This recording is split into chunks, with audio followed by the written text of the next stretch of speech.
Dimmi un giocatore che ha giocato nel...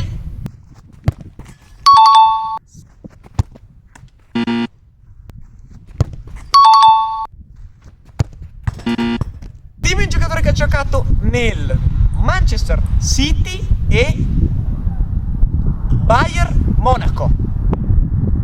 Ce l'ho subito.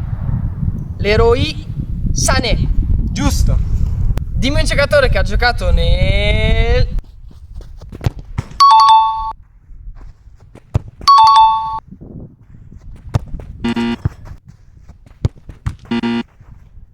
Dimmi un giocatore che ha giocato nel Chelsea e nella Juventus.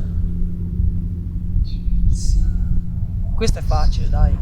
Facile. Abbastanza facile. Non lo sai? Sai che non mi viene? Aspetta un attimo. Ragazzi, No, 3, non ce l'ho, non ce l'ho. 2, Non ce l'ho. 1. Scrivetelo qua sotto nei Scrivete commenti. nei commenti.